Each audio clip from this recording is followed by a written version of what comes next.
le pauvre, c'est lui. Oui, c'est pour ça que vous êtes sifflé, Karl, en même temps. Non, c'est pour ça que vous êtes je sais pas, parce que vous savez, j'ai quand même travaillé toute ma vie, j'ai gentiment gagné ma vie, donc il y a des questions que je n'ai peut-être pas à me poser, et c'est pour ça que je me considère comme archi privilégié. Un mot sur ce que je disais avant le reportage de tout à l'heure, sur comment vous avez vécu la guerre. Moi, c'est une question que je me suis posée. Vous êtes allemand? Tout dans le nord de... Oui, je suis allemand. Donc, j'avais vécu la Deuxième Guerre mondiale. Oui, mais ça, c'est... Vous savez, dans le nord de l'Allemagne, c'est là où c'est rien passé. Au nord de Hambourg. Non, j'y étais, vous n'étiez pas. Donc, à l'endroit précis où j'étais, bon, il n'y avait pas d'école pendant un certain temps, mais un jour, les Allemands ont disparu, et le lendemain, il y avait des Anglais. Et c'est tout. Mais vous étiez au courant du nazisme? Non, pas à cet âge-là, quand même. Comment pas à cet âge-là? On n'est pas... Non, bah, non, vous savez, alors ça, aujourd'hui, ça c'est étrange.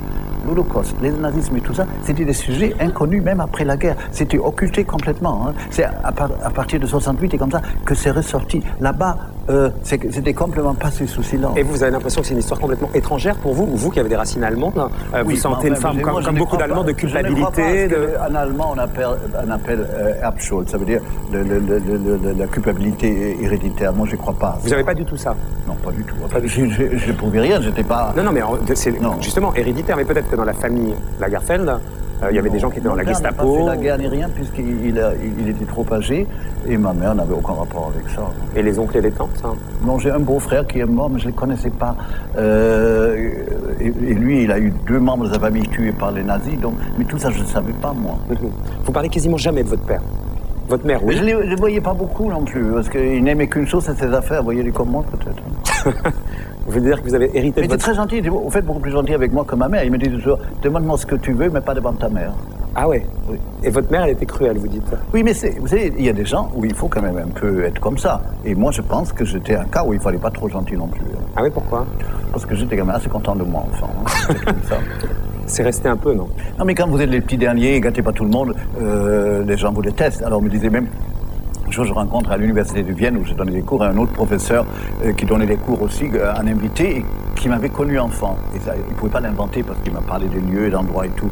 Et il me dit, vous savez, nous, on était des réfugiés très pauvres, on vivait dans des granges qui dépendaient de la propriété de vos parents, vous étiez gâtés à mort. Eh bien, j'ai dit, voyez, moi, je vois ça autrement. J'avais toujours l'impression qu'on aurait pu faire encore un petit effort. Vous voyez. Donc, les enfants gâtés ne se rendent même pas compte. Ça vous est resté bien, ça? Par rapport à lui, je l'étais vraisemblablement.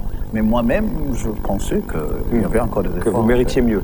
Mieux, non, parce que vous savez, les enfants ne comparent pas. Mais parce que je n'avais pas de cas pour comparer. Mais j'avais des idées de ce que je voulais, de ce que je voudrais. Et j'aimais bien que ça se réalise comme je voulais. Mais vous savez, à cette époque-là, on n'était pas très exigeants. Hein. À cette époque-là, vous pensiez sexe comme Brigitte Lahaie et tout ça?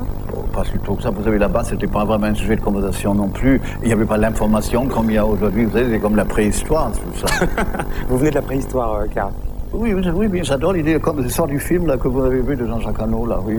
C'est ça, vous voulez dire, non? Vous vendez bien le film de José, là. Oui, non, mais tout ça a tellement changé qu'on ne peut même pas comparer. Mais je me demande même si, au fait, que tout le monde soit au courant de tout, que ce soit un sujet de conversation du quotidien, n'a pas enlevé un certain mystère. Est-ce que, quand on voit dans la grande littérature... C'est votre fond de commerce, ça. On va en parler tout à l'heure, mais vous avez l'impression d'enlever un mystère, de parler de sexe comme ça. À la longue, c'est pas l'ennui? Ah non, pas du tout.